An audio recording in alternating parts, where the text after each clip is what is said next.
Hello, everyone. Welcome back to A Fictional Escapist. My name is Kris, and today we are joined by the wonderful Me, HC, or HC Newell, the author of the Fallen Light series. So that is Curse of the Fallen, The Forbidden Realms, and most recently, The Shadows of Nindira. Welcome to the channel. No, that was the longest intro ever. With the You're music. waiting for me to go. I was like, you were doing something. I was like, oh, we'll give some time. We'll just stall for a bit, see what happens there. You were lying when you said it's gonna be like 4 minutes. It's fine. It's fine. It's my channel. We make the rules here. That's right. Let's start off with an introduction. Tell us about yourself, and as always, when you realized when you wanted to be a writer, and what made you take the first step. Well, as you can see, it's me, HSE. And I am an author of dark fantasy. And my books, as Kris has already said, the Fallen Light series, here's book 1. You've probably seen it around. It's kind of everywhere because it's beautiful. You should go get it because I have been too lazy to update the price, so it is still 99 cents on Amazon right now. So go grab it. I never really decided to start writing. I've always just kind of been a writer, even before, well, not before elementary school, but in elementary school, I guess. I would write like plays and stuff for Esme. Okay, I didn't write them for Esme, but Esme. I didn't know you were here, my love.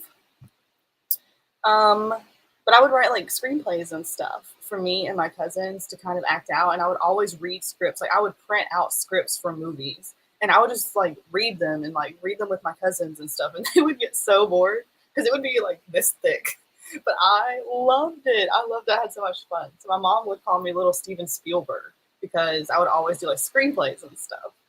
But then as I got older, it kind of transitioned because my cousins lost interest. So that made me kind of lose interest because no one really wanted to like do it with me. So it kind of transitioned into more like fan fiction type stuff as I got into middle school. And then that sort of turned into books and taking it a little more seriously and trying to come up with my own stuff. So That's awesome. The screenplay thing resonates so hard with me. I used to do it too, and none of my friends were like, "What the? Why are you doing this? Why are you making us do this?" That is. We'll shout out some people in the audience. Hey, Josh, it's actually sunny in Brisbane as well, which is lovely. I don't know what the weather's been doing for you, but it's been super weird in Brisbane and New South Wales, where it's just been like sunny all day, mad storms. In the evening, dreary from Nashville. Have you got some rain, some clouds happening? Yeah, and I mean, I know y'all are in Celsius. Let me see.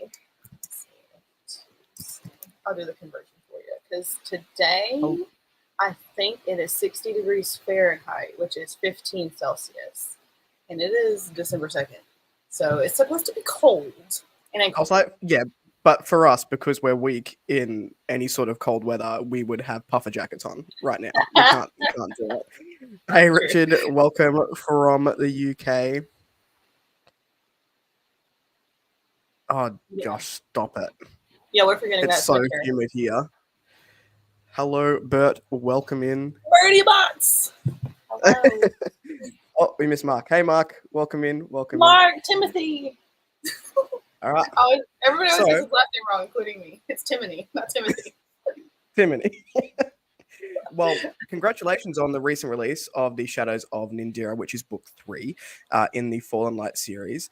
In my opinion, now that I've read all 3 of them, this book has really stepped it up a notch. But I don't want to give spoilers away in case anyone in the audience hasn't read the series yet.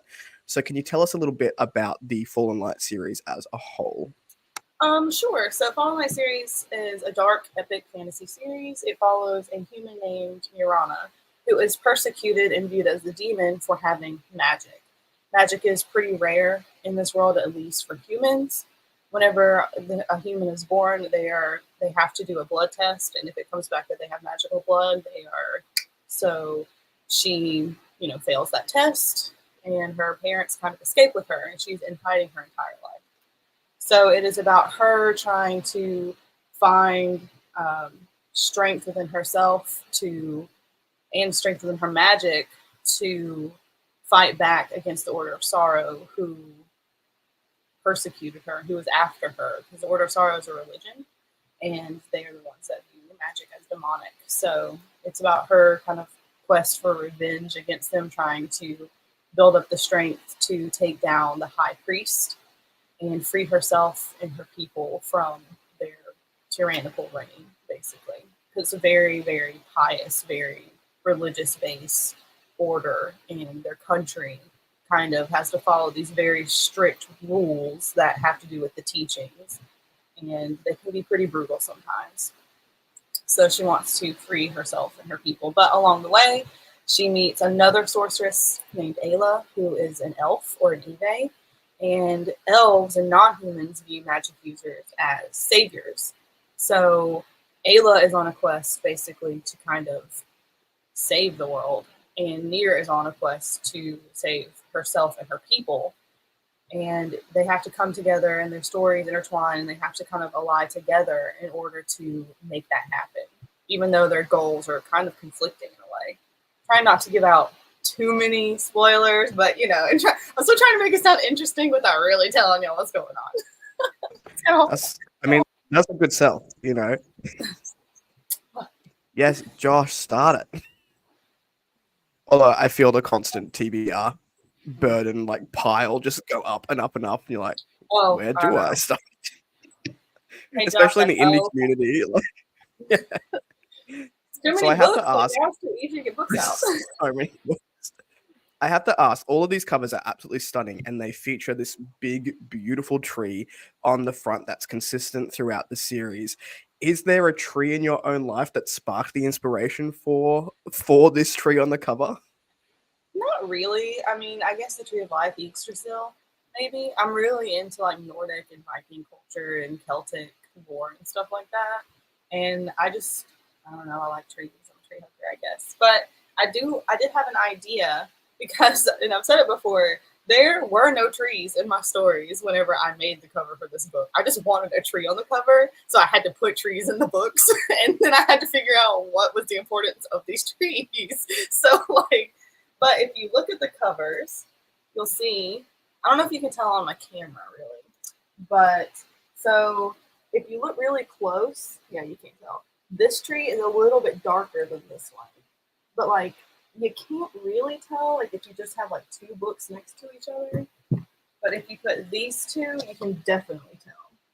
So I told my artist I want it to be extremely subtle, where the trees slowly get darker. But you can't tell if you just put, like, two of them next to each other. But if you put all of them next to each other, you'll be able to see, like, the darkness coming out in them. So there is a plan for the covers, at least. But no, in terms of trees that have inspired me, I just like trees, and I just like nature.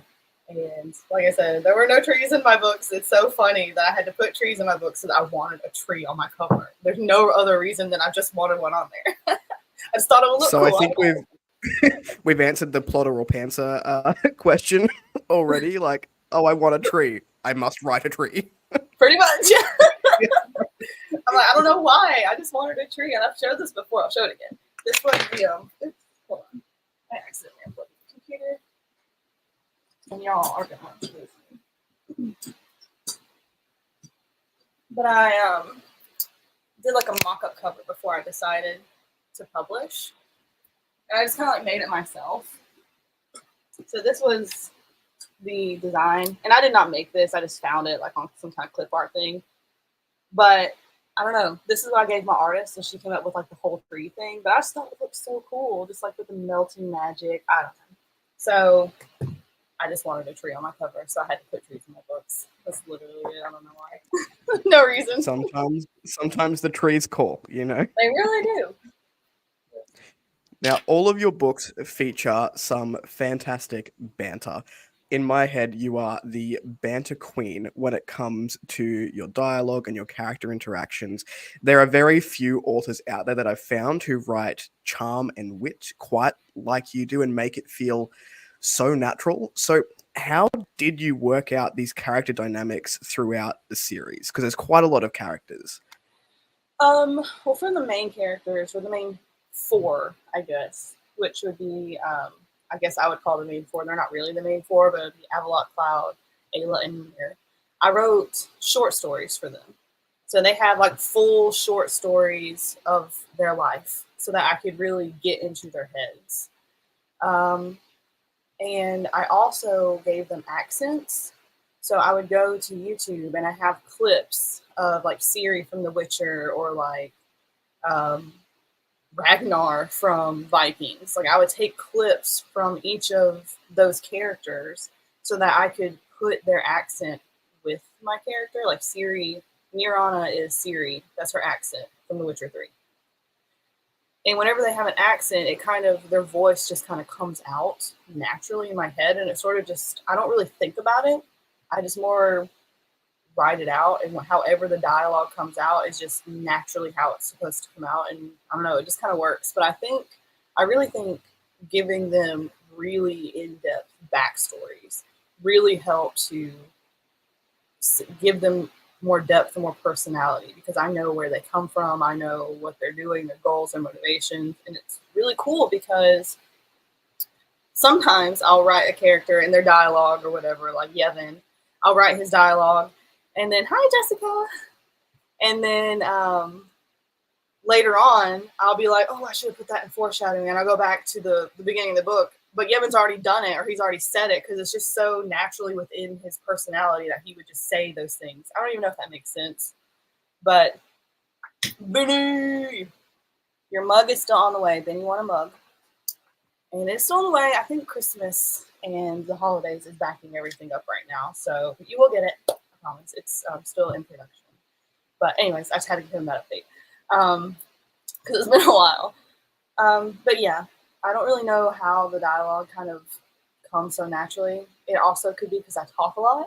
So maybe that's what I'm just a natural conversationalist. I mean, if you're having mad banter in your day-to-day, using that as inspiration, amazing. Right? All right, so I have to ask, and I think I know the answer, even seeing your shirt this morning. So Haitian Newell's shirt has all the names of the characters on it from her book, which is just the coolest thing here if you're a nerd like me. But there are so many incredible characters that this series has, and I'm fairly sure I know the answer. But for the audience, who is your favorite character and why? Okay, so I know you think it's Avalok. Because, oh boy, why wouldn't it be? I go back and forth. I can't choose. It's either Avalok or Ayla. I go back and forth. I want to say Avalok because I have a crush on Avalok, but I think it. Yes, girl, you can tell I made it myself because the letter's coming off.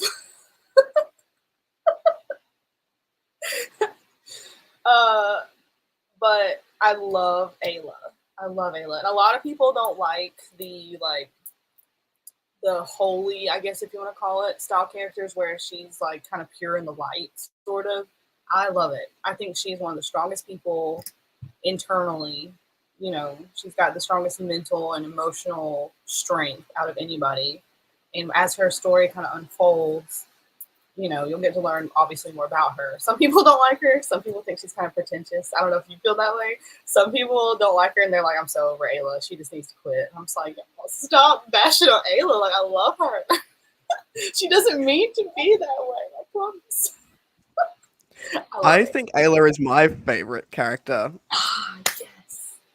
As well. So, but I love a good pretentious character. So. No. Damn you, Kris. I don't know what to tell you. She's not pretentious. So Y'all just don't understand her. That's what it is. Were there any characters for you, because the dynamics and the characters sort of grow throughout each of the books in the series, that were particularly easy or difficult for you to write? Going back on your last question, I just want to add, if anybody likes Final Fantasy X, the game, Ayla is based off of Yuna. So if y'all like Yuna, you'll love Ayla. That's all I'm going to say about that. So I just like to point that out because some people are Final Fantasy X fans. You're my guy, if you are. That's Ayla. And also Yevon, like from Final Fantasy as characters. Anyway, particularly hard would be Gil.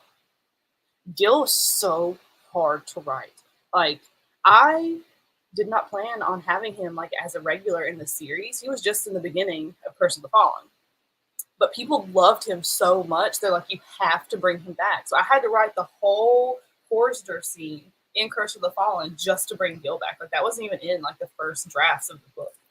So Gil was really hard. His accent was hard, and his wit, and his just how how quick he was in his stupid wife comments. Oh my god, I would spend days trying to come up with like funny comments. I'm not a funny person, so he was really hard. I love Gil. Like, he's so good. He's so awesome, but he was so hard. And Ryman, because Ryman is really smart, and he's very just the way that he is. Like, I don't want to give any spoilers, but Ryman's really smart, and he's smarter than me. So I had to like write a character that's smarter than me, and I'm like, I don't know. So his dialogue, I mean, even just one line of his dialogue sometimes would take me hours just to figure out how to word it and what like wise things he should say and how he should say it. And Ryman was hard, and then Nier is easy because Nier is kind of simple. Like, she's the main character, so like she's got to kind of just be neutral in it all. Charles! Oh no, the weather's been crazy lately. Sorry that you've had a flood in the house. Save your books, good. Charles. Particularly save the books. Exactly. Hey, Christopher, welcome in. Have you started on Forbidden Realms yet? I know Kris finished Curse of the Fallen, so I'm putting him on the spot now. No pressure. Mm-hmm. Oh my gosh, and I'm not a very smart person to begin with, so really, like, all my characters are a little bit smarter than me. I was like, I'm writing my first book now, and I'm like, none of them are smarter than me because I have to understand it. Yeah. I literally, when I would write Ryman's dialogue, I would have to like look up synonyms and look up like different ways of saying things. Like, it was so hard. I was like, he needs to sound smart. I'm not this smart. The internet search history is just, how do I say this? Yeah, it really was. It's like, how to say this in an eloquent way, how to say this in a smarter sounding way. Kaden, best introduction. Dingle, kringle, bingle, shingle, schmingle, wingle. To you, Kaden. We love Kaden around here. He's awesome. All right, so throughout this series as a reader and as someone who's, I guess, becoming a more critical reader, I can see that throughout each book you are taking more and more risks and playing with some of the more creative elements. So what sparked the nudist colony? Well, I would love to live in that village. I may or may not be a nudist myself, so. But yeah, I mean, I don't know. I would just love to live in a village like that. And I kind of took inspiration from Avatar: The Last Airbender. If anybody here has watched that, if you haven't, then you can just go ahead and log on to this video right now. It is a lot of research work. It really is. Y'all just don't understand how much work goes into writing a book, okay? In medieval times. It's so true, though. You really do. Or how did Vikings say this? Say this in Vikings. Say this in medieval. Say this in the Middle Ages. Like, I had to look up, like, curse words from the Middle Ages. Or, like, how to say what's up in the Middle Ages. Like, because you can't be modern. So, like, you got to, like, figure it out. Yes. And that had to be hard writing, like, really smart characters. I forgot your question. Oh, yeah, the newest colony. That's right. So I took inspiration from Avatar: The Last Airbender because in that show, they have, right before the final battle, they have this really lighthearted scene where it's the Ember Island players. And they kind of just like redo the whole show and kind of take you through like a recap, but through like a really bad play. And it's really funny and it's kind of lighthearted, but it reminds you of everything. Obviously, that's it. This village isn't a recap of everything, but I liked having some kind of like lighthearted, just goofy moment where before things get so heavy, because there's not in Curse, there's really not a lot of like lighthearted moments. It's all kind of heavy. So I wanted something that was a little bit different, and I figured if you're gonna have a nudist colony, it's probably gonna be way out in the mountains, where like the hills have eyes live, and everybody's just eating shrooms, and so I don't really. It's a lot of frolicking that happens. I just wanted something different. Like if you read the Forbidden Realms, I tried to like really go out of the box when it comes to the desert setting. So I tried to bring something new and imaginative to kind of keep people, you know, on their toes a little bit, because I don't want it to be a book where everybody just expects the next thing and you know what's coming.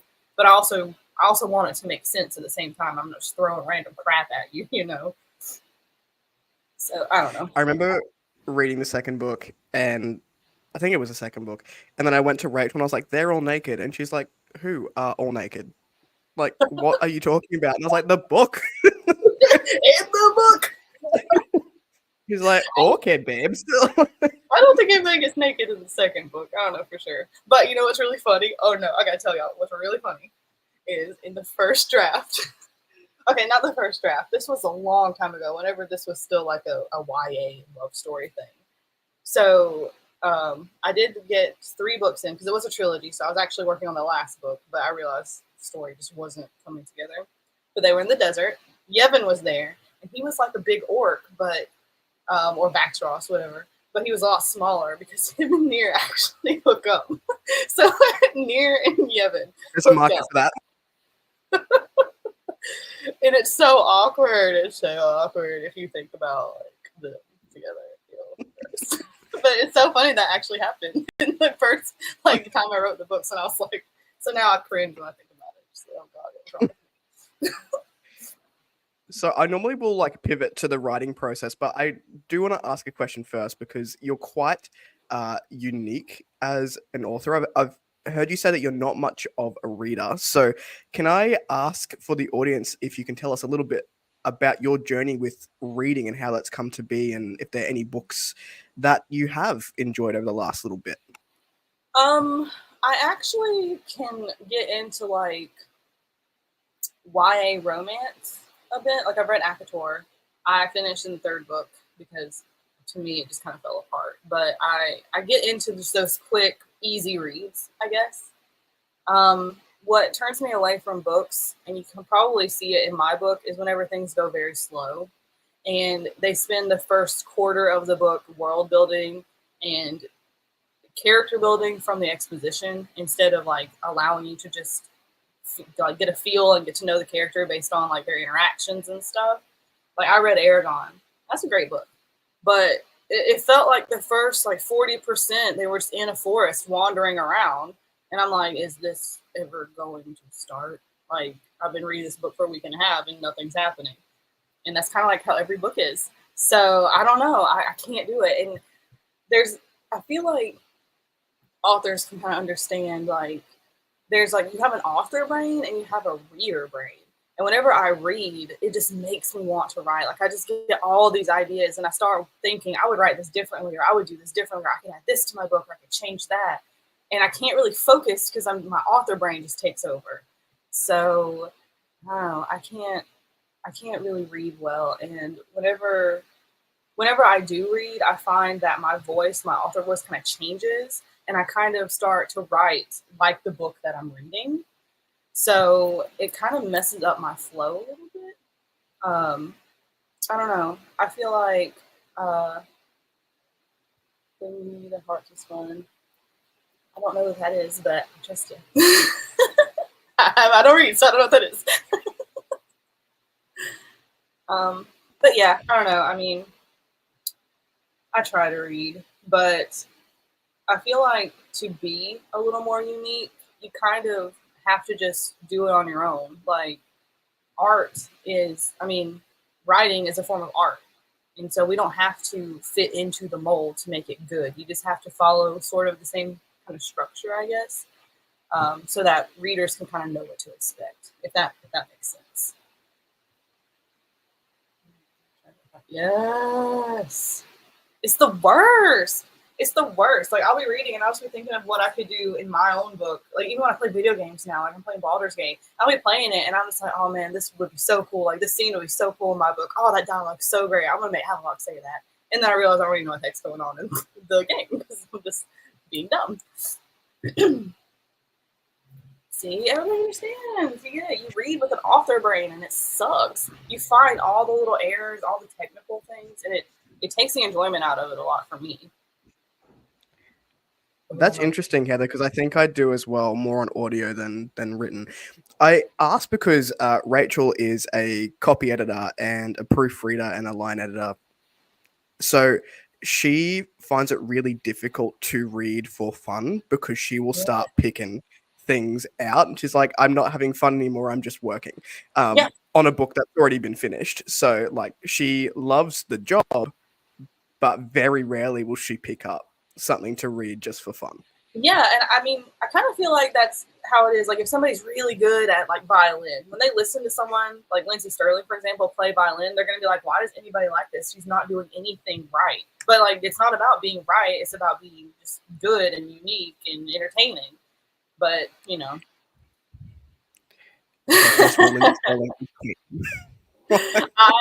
I've been playing Baldur's Gate for 40 hours. And I'm not even past Act 1 yet. So it's a long game. It takes a lot of dedication. Are you a side quester? Do you get distracted by the side quests in games? No, okay. I do not do side quests. I get distracted by the main quest. Like Witcher 3, like The Witcher 3, for example, I don't do any side quest. Or Final Fantasy 15 with Noctis, I don't do any side quests. Like, I just want to get the main story done. Because if I am like immersing myself in the story, I'm not gonna run off and go like help this kid find a tire pump for his bike. I'm gonna go save the world. Like, you know, like I can't get into it. I'm not gonna help this woman find a pan that she lost. Like, I'm just gonna go get my daughter. Like, I can't. So this is why I'm a bad gamer. I'm a side quester. I'm like, I will find your pan and that kid under a well, but I've got no idea what this dragon's doing here.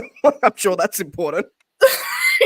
In Skyrim, because it doesn't really have like a main story, like literally every main story is a side quest. Like in Skyrim, I'll go around, I'll do whatever, but if there's like an actual main quest and an actual story, that's what I want to do. And I get so frustrated when I have to do side quests. My husband hates it because we play together, and he's like, "Do the side quests; they're so good." I'm just like, no, I don't want to. Yes, see? My husband, he's like, "What about Gladio's noodles?" I'm like, "You got noodles? What are you talking about?" But he said he does the same thing. And you know what? I'm gonna talk to her for a second. In 15, they actually updated it because I played it once. He played it and I watched him, and then I played it by myself. And they updated the end to where it's super hard now, so you have to do the side quests. And I didn't know that, and I didn't do any side quests. So I get to the end of the game, and like I can't finish it. I'm so mad. You've got to go back and get the noodles. Like, that's the only way. Yes, you need those cup noodles. So moving on to writing, you've now written 4 books that have released, including the novella in the Fallen Light series. So I guess for the rise in the group, what has been the biggest lesson that you've learned from book 1 through to now? The biggest lesson I've learned is not to rush. I feel like I rushed getting Curse of the Fallen out. I was really excited. People were really excited, but I didn't really know as much as I wish I did know. I wish I would have taken the time to listen to feedback whenever people would critique my first book. And I did. I did actually redo the first book about a year after I wrote it. And I had it like 40,000 words and 3 or 4 chapters. Like, there's a ton of crap in here that wasn't in the first. But I really wish I would have just taken my time, learned the business side of things, learned how to market and how to really integrate myself into the community a little more.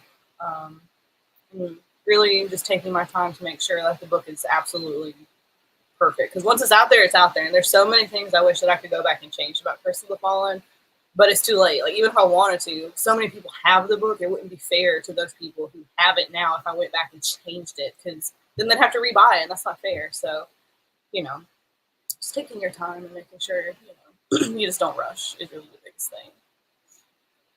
I mean, most of us would just rebuy it if you do it. Don't tell me that, because I definitely want to redo it. Don't tell me that. I want to redo it before I get an audiobook out, so that way it can be like as good as 3. But like, imagine if Curse of the Fallen was as good as book 3. Like, see what I'm saying? No, I want to redo it. See? Yo, stop! We'll just wait for that 10-year special edition comes out. Oh, Kickstarter 443 for the year for the fantasy Y'all book. are definitely gonna make me redo this book, because if I could redo it, it would be so good. Like, it would be so good if it was written like 3. Holy crap, because 3 is so good. I'm not even gonna lie, it's so good. Well, I'm just saying. Stop sharing. There's at least 3 people that will rebuy this book. At least 3. I'm gonna do it because 3 people said they'll rebuy it. So the series is quite large and it's still ongoing. And when I say large, I mean there's quite a lot of character movement, locations to keep track of. How do you keep track of everything as the author, as you're writing? I mean, I have the map and the layout of kind of like the main parts down pretty well.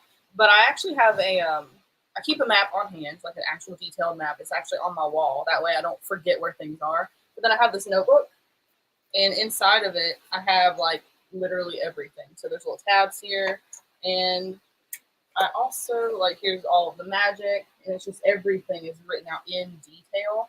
So then I have book 1 notes, and it's got like the magic, who uses it, when they use it, why they use it, what happens when they use it. I have the trees, where they're located, what they do at those trees. Luke! Hello! Luke's my buddy. I even have, like, so far as all of the potions and what colors they are, what they do. So I try to keep track of everything. And I mean, this is still like ongoing. It's so many pages. Just to make sure like I don't miss anything. And there are obviously things that I have missed. I mean, I think even in book 1, there's things where, like, I said that Near, she went through something when she was 10, and then later in the book I said she went through that something when she was 8. So, like, there's just so many things that, like, you have to, that I can't really remember. She was a kid. What do kids know, Yeah. What do they But remember? she really was 8, but I said 10. Oops. Somebody actually pointed that out in a review. I was like, how did you even notice that? Like, I didn't even notice that. Like, dang, you are really paying attention. It puts them on the beta reader. No, that's it. I was like, I know you hated this book, because they gave me a really bad review. I'm like, I know you hated it, but dang, like, I really need you to help me. Because you are finding all kinds of stuff. That people that just, like, hate the book and try to find things wrong, because then they're going to find things wrong and they'll tell me. Exactly. Like, come work for me. Yeah, like, I ain't mad about it. Do book 2 also. Let me help you fix these problems. That notebook is amazing. And also, like, I'm going to say this out to the audience who are here. We who would buy an updated edition of Curse of the Fallen would also buy that to go through the whole. Yeah, amazing. Hey, Timothy, welcome in. There's so many, like, here's the Great War lore, there's the War of Ashes lore, here's the Order of Sorrow and the Seek Narai, like, or the Hands up from the audience who would buy it. I'd buy it. Hella said yes. It's got everything. Like, I've actually thought of doing, like, after the series is done, doing like a wiki page and just adding all this stuff, because it's like literally every detail of everything is in this notebook. Yes. So, if something happens, this is somewhere on my computer, but if this gets, like, burned up or something, I'm screwed. I need to take a copy. Oh, Heather would buy it. Benjamin, I'm going to take that as an affirmative. Fallen Light series companion, absolutely. It is sick. So my next question is sort of related to, I guess, that process is, what is your writing process? Do you have a routine, or do you just sort of write where the mood takes you? I do not force myself to write. I can't. I've tried, and I do have an alpha reader that is pretty good. Her name's Anne. I talk about her all the time. And if I write a chapter, she'll read it right after I write it. And she can tell. Like, if I try to force myself to write, she's like, this writing, it's not good. Like, what did you do? I'm like, I'm trying to write. She's like, don't do that. So, like, you can tell when my writing just does not flow. So it kind of sucks because sometimes I want to write, and authors, y'all know this. You'll want to write, you'll be thinking about it, you'll be excited, and you sit down, and then nothing. Like, you'll just stare at the page forever. Like, literally nothing comes to your head, even though you're so excited to write about it. That's why I don't ever do NaNoWriMo. I can't, because I will write it out and then scrap it all and redo it. I know that's how I work. So the only process that I would say that I have is I don't actually do drafts. I just write and I just let it flow. And then if I realize I want to go a different direction, but I may not want to keep this next scene, then I just save it as a new file, like as a, Curse of the Fallen .2. And then if I decide to go back, I don't like it, I just go back to my old file, or I'll just keep going. And if I want to change something else, I do .3. So by the time my book is finished, it's done. Like, I don't rewrite it. I don't do a first, second, third draft. I just write it, and then it's done, and I send it to my beta readers. And then before a book starts, I'll do an outline, like a very detailed bullet point outline. And that way I don't have any writer's block. I kind of know which direction I'm going. I don't really stick to the guideline or to the outline.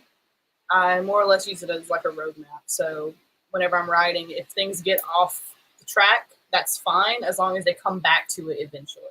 So that, like I said, like, it's just to kind of keep me on track. Because if I don't know what I'm doing, I'm just going to be literally wandering around trying to figure out what to do. And it's not fun. I hate rewriting stuff. I hate it. It's the worst. That's also quite unique. Like, you hear about people doing like 70 drafts of their book before they're happy with it to go out, and I think that would drive me insane. Yeah, I would never stop. to do If I just wrote the book, just didn't even think about it, just wrote it, and then had to finish it, and then went back, I would change literally everything. I'd be rewriting a whole book like 6 times. I'm not doing that. It's not fun. I hate rewriting stuff. So I try to just fix it as I go and make it perfect as I go. And it usually works. And I finished my books in like 9 months or something like that. I think I finished Shadows in like 7, I think. So like, it works for me. This one map. Yes. I cannot write a book without a map. And it's because world building for me is really hard to visualize if I don't know what I'm visualizing. So like when I was writing Shadows in Nadira, it's in the Elven Forest, which is kind of like the forest of Pandora in Avatar, and the Blue People Avatar. So it's all glowy and pretty, and things are happening everywhere. But whenever I'm writing the story, I know where they're going, but the forest is just empty. Like, there's nothing there because my mind can't fill in those blanks itself. I need some visual to help me know, like, oh, there's a temple here. Oh, there's ruins there. Oh, there's a graveyard here. Oh, there's a village there. So I was stuck for like a month and a half writing Shadows of Nadira because I didn't have a map, and I didn't know where to go. So literally what I did was I took my map and I cropped out the forest. I took all the trees out, and I just put icons in random places, and then I just like connected them together and kind of moved them around a little bit, and that became my map, and that became the path that the characters took. So whatever village they touched, whatever ruins they touched, is where they wound up going. It just kind of wrote itself. And then I finished the book in like a month after that. Does your like computer have just files and files of visual references in it and things you've picked out from different places? Because I feel like mine's getting that way. Oh, I feel like my computer is dying. It's a really old MacBook, but I feel like it's dying because I have like over 20,000 Word files on it, and that's not even like picture files. That's just Word files. Okay, like yes. To answer your question, it's awful.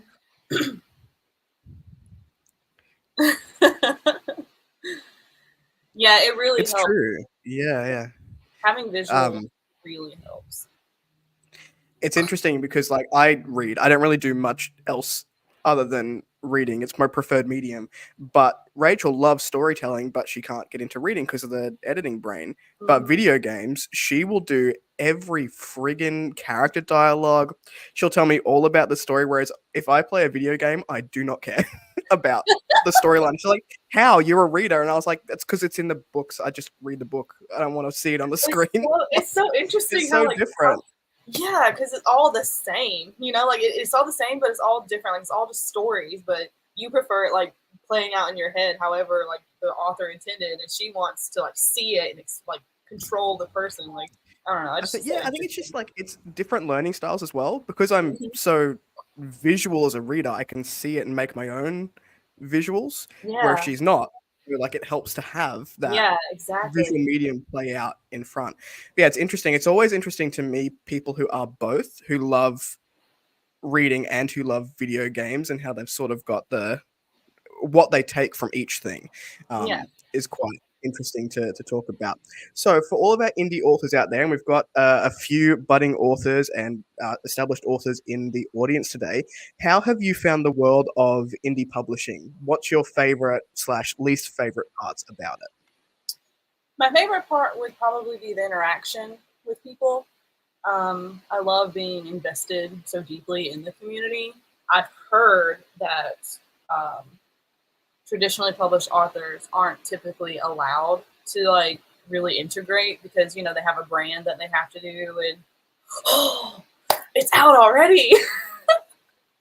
So that's my short story for the anthology, Innocence Lost, which actually is the name of a Skyrim quest, and I did not realize that until after I named it. So, oops. Anyways, I love being integrated into the community. I also love the creative freedom that it allows because I've also heard, again, I'm not an expert on this. Obviously, I've never done traditional publishing, but this community is great. Me and Kris was talking about that earlier. Timmy! It's actually my favorite part, mispronouncing your name. The creative freedom that comes with being an indie author. Because I have heard that if you sign on with a traditional publishing house, they own the rights to your book, and they can tell you to change whatever they want you to change because they want to make money, and they're going to do whatever is going to make money. They don't really care about the heart of your story. They care about what income it's going to bring in.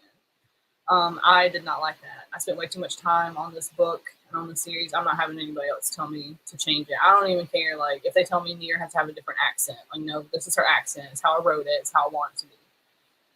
The thing that I hate about it, I guess, would be how much time it takes. Because if you're not on top of it, like marketing all the time, your sales are going to suffer. If you're not involved in the community all the time, your sales are going to suffer. I mean, I'm sure like if I did paid ads, then maybe it wouldn't be as bad, but I don't have the money for that and I don't have time to learn it. So, you know, you kind of have to like pick and choose. You know, there's a lot to learn, there's a lot to do. It's very, very time consuming, but it's also fun. Like it is time consuming. And now that I haven't really been on Twitter lately, I realized how much of my time I was spending on Twitter, but at the same time, I loved it. Like I love just like talking to everybody, like seeing my book sales and seeing people talk about my books and hearing them talk about their books and all that stuff. So there's pros and cons to both. Yeah, self-published books, I don't know what happened, but they're just like taking off. Like if traditional publishers are going to indies and they're like, well, we'll buy your book, we'll publish your book for you. I'm just like, oh. Yes, marketing, it's a lot. It's a lot. And like I said, it's extremely time consuming. You really have to know the ins and out of social media. You have to know the ins and out of how to talk to people and what to say and how to say it. Like there's a lot that goes into marketing. And I feel like everyone on the internet now, regardless of gen or age, needs to be so careful with what they say and what they market at the moment. So I can only imagine that's also an aspect that's quite difficult to keep on top of. Oh yeah. I mean, you can do one little thing like with I don't want to call him out, but with Daniel Jackson, how he just blocked somebody because he didn't like their review. Like, and that just sent it just like he crashed and burned. And it's like he just did one silent little thing, but like it just, people just blew it up. And it's kind of like you have to watch everything you do because, and I'm not, saying anything about that. It's just, just one tiny little thing is what I'm saying can just like start a fire, and it can ruin your career. Even if you didn't mean to do it, or even if you didn't mean anything by it, people don't really care. So it's very hard to kind of walk on all those eggshells and make sure you don't accidentally do something that's going to upset somebody. But you know, I mean, it's not that hard, but you do have to kind of keep that in mind. And, you know, make sure you don't do anything. So anything like that, I try to just avoid anyway. I'm doing it the right way. I got a big mouth, so that's really surprising, to be honest. I am very shocked that people have not boycotted me yet. I guess I'm good at being tactful. I don't know. I think the indie community is like also one of the most authentic communities out there. Like people are just being who they are, and if people vibe with it, that's awesome. And if they don't, that's also okay, because you know, just out here doing you. Hey, Christian, he hasn't read my book. Christian's my bud. He's my bro. Parent, pet, hate, book talk.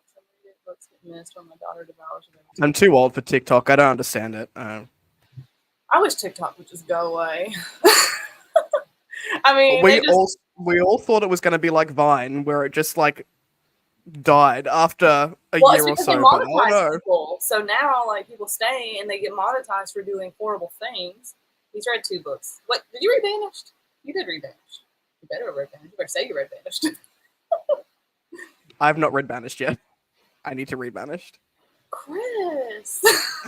He's like, leaves chat. How could you do this to me? I am hurt. We were just talking about not being offensive to people, and I am hurt.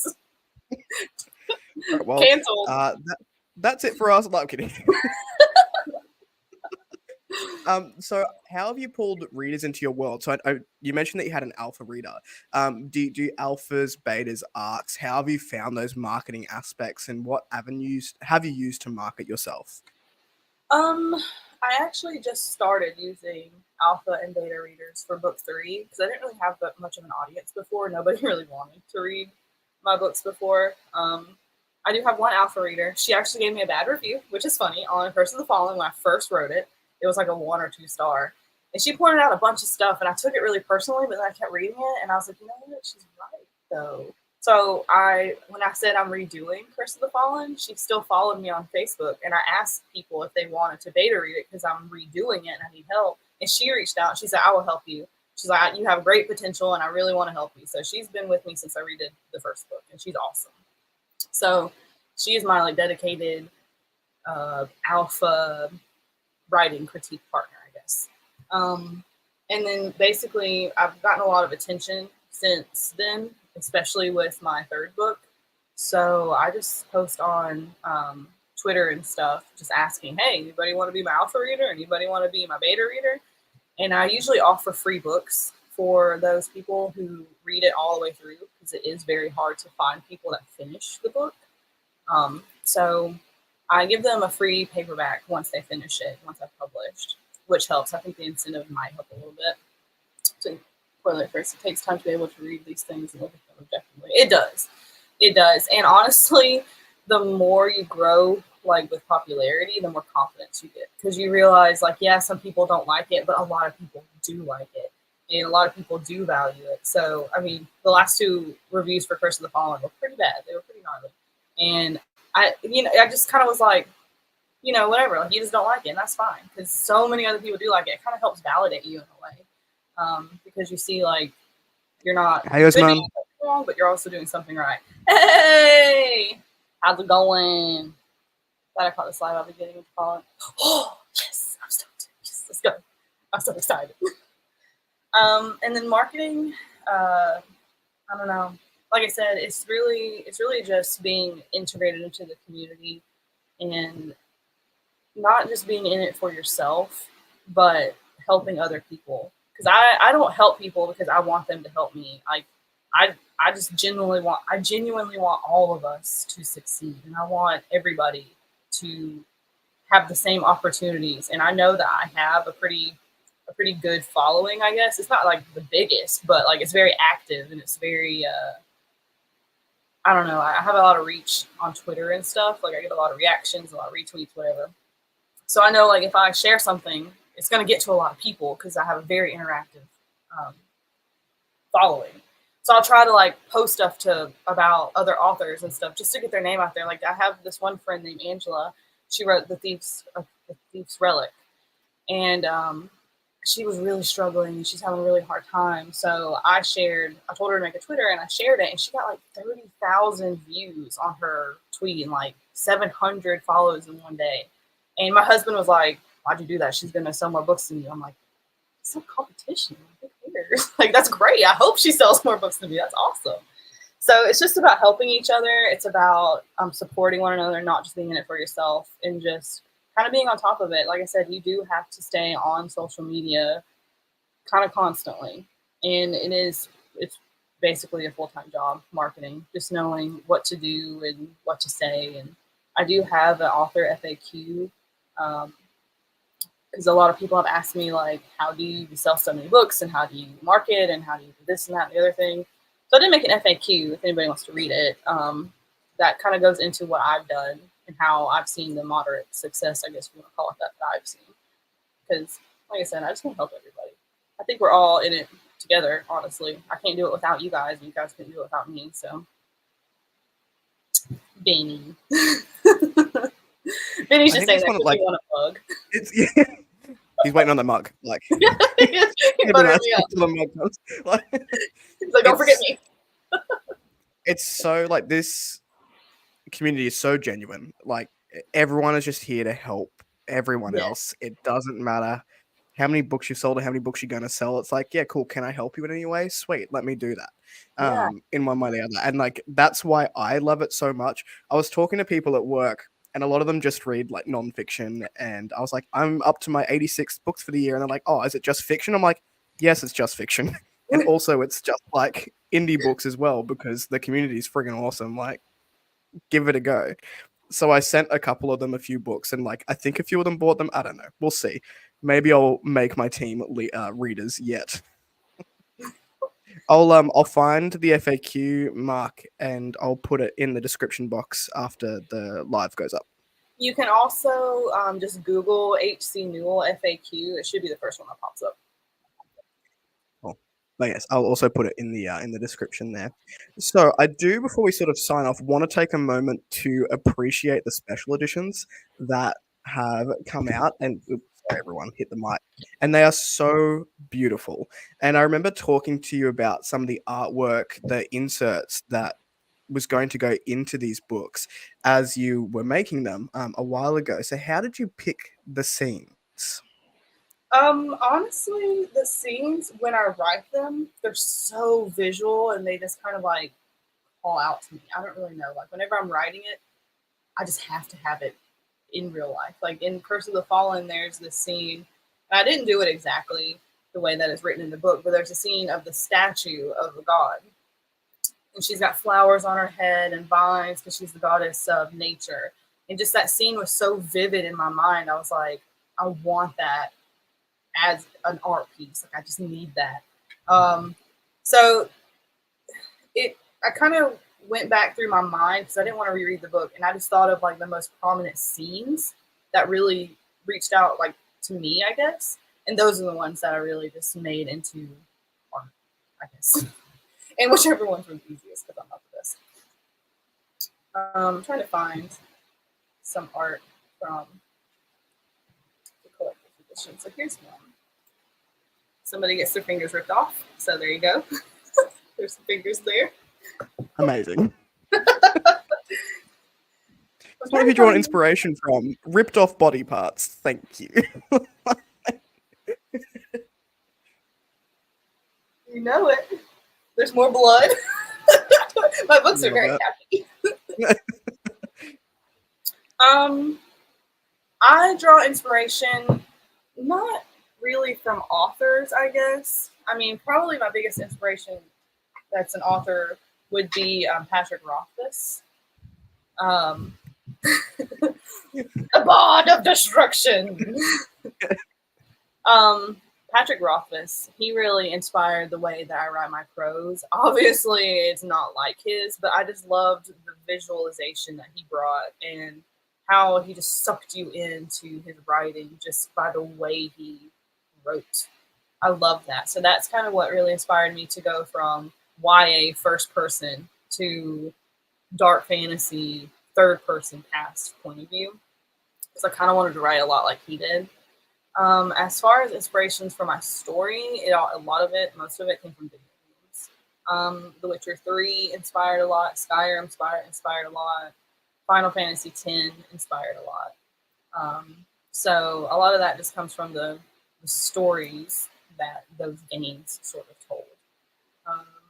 Like I said, I don't really read a whole lot, so I don't have any authors. A lot of people have compared my writing to Tolkien when it comes to like the depth of world building and the descriptions and stuff like that.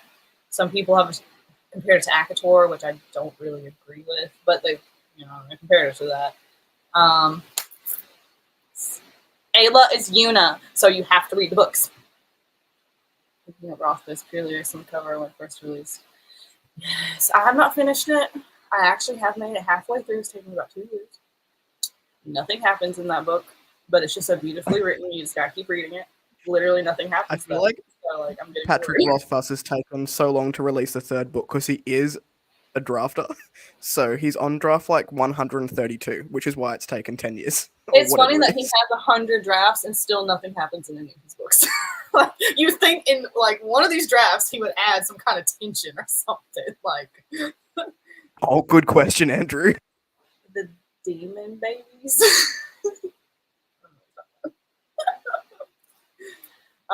It comes from the depths of my soul. Listen, Jess. Alright, I ain't playing with you. They're so good, though. They're really quick reads, Jess. I mean, I feel like you should just add them into the TBR somewhere. Yeah. Listen, no, that's from Final Fantasy X, the lightning bolt thing, and no, I refuse. And Riku, when she crawls across the ground like a spider, freaks me out every time, even though I played that game 10 times. I don't care. But no, I don't. The only celestial weapon, I'm talking about Final Fantasy X, I'm sorry, everybody. The only celestial weapon that I even try to get is, I think it's Titus's, because it stops the random encounters, which now, if you have the, not collectors, but the special edition, you can bypass those anyways. You can turn them off just in the settings, which is, it should have been to begin with. Okay, I'm talking about stuff that a lot of people don't even know, sorry. Don't get me on Final Fantasy X. I'll go all day. It's so when I first got together with my wife, Rachel, she was 100%ing Final Fantasy X. She'd never done it before, and I just remember her like not leaving. What's the ball game underwater? Blitzball, whatever it is. And she was playing that for like 10 hours straight. I was like, "How are you doing this?" She's like, "I'm going to 100% this game." Yes, what my husband is saying. 100%. He was playing Blitzball every day, all day. I don't play Blitzball. So much Blitzball, and I was like, okay. And it's funny because Blitzball is literally just like a side thing. Like, you don't even have to do it for the game. It's just like something fun on the side that you can do if you want to. Kind of like little card games or little mini games in a game. Yeah, he did that too. Unless you're 100%er, in which case you must play for a whole week to do whatever needs to be done. No, and see, like, no, I don't do Blitzball. I did do the ruins underground. What are they called? I don't know. To get the Dark Aeons and stuff. I did some of that, but it got a little too hard, so I stopped. Once it gets too hard, I just quit. I just want to play for the story, okay? Last question I have, and no pressure, since you've just released a book like in the last couple of months, but what's next for you? What's next in the world of H.C. Newell? Do we get any hints? What's happening? Well, my short story for Dawn's Winter Anthology is coming out. So people have already gotten it. It comes out on the 3rd, so which he's in the UK, so yeah, he's probably releasing it now. Fantasy 10, 12. I don't think I played 12. Is that with is there a name like Lightning or something like that? I don't know. I haven't played 12. But so my winter anthology is coming out. I'm excited for that too, Andrew. I really am. I didn't play the original, but I did play the remake, and I really liked the first half of the remake. So everybody, if you did the Kickstarter, make sure you go read my story because it's all good. I'm very proud of it. I think it's one of the best things I've ever written. But, I guess that's to be seen. It's very dark. It's about a little girl who gets kidnapped and taken to hell, and her dad has to go save her. So it's about his journey to saving his daughter from hell. So it's really good though. It's not like super crazy, like there's not a lot of trigger warnings. So read it. It's really good. And I have been working on a prequel novella. It's going to come out after book 4, but I want to go ahead and write it so that any lore can be added into 4, because I wrote The Banished after I wrote book 2, and The Banished is a novella. And I really wish I would have written it before, because there's some things that happen in The Banished that really should have been foreshadowed in the Forbidden Realms book 2. But because it was written after, I can't really go back and add it in. So I want to write the novella first before I do book 4. It's really hard because it is a prequel novella, and I'm trying to balance the flashback scenes because it's about Ayla, and I don't want to write like a whole section of her when she's like 8 years old, because the whole feel of that would just be weird, because it would be like in the mind of an 8-year-old, But I also want to show her childhood, so I'm really struggling how to balance the past and present with that. But writing that, and then next year I should have book 4 out. Hopefully by winter I will have book 4 out and ready for the world. I'm really excited about it. But that's all that's going on with me. Just writing books, like always. That is exciting. I'm looking forward to everything and anything. You shot up to the auto by author status, so the books are always a lot of fun, dark fun. I remember when you reached out to me the first time, and I was like, "Oh, these look really nice," and then I read it, and I was like, "These are darker than I anticipated."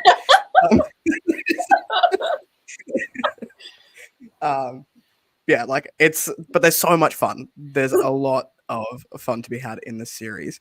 So once again, thank you so much for coming on to the channel and chatting about the Fallen Light series. It's been an absolute pleasure. I love that we went on video game tangents, but if you haven't already, go check out the series. We've got Curse of the Fallen, the Forbidden Realms, and the Shadows of Nindira. I will update the description box down below for everyone here, so you've got links to all the books. You can go ahead and grab them, and also HC Newell's FAQ and just general author website. I'll go ahead and pop that down in the next sort of 20 to 30 minutes after this is all done. But thank you so much, and we'll sign off there. And thanks everyone for hanging out and asking your questions and talking about video games in the chat. It's quite early for the Aussies in there. Thank you all so much. Thank you for having me, Kris. This was so fun. I'm happy to do it again. I say once a week. Yeah. Right, yeah, no pressure. I'll do it like as I'm driving to Perth in the 48-hour drive. We'll just like randomly jump on. The whole 48 like, hours. I want to be on that call. Yeah. All right, awesome. Thank you, team. Thank you for joining us, and we'll end it there. All right, see you, everyone.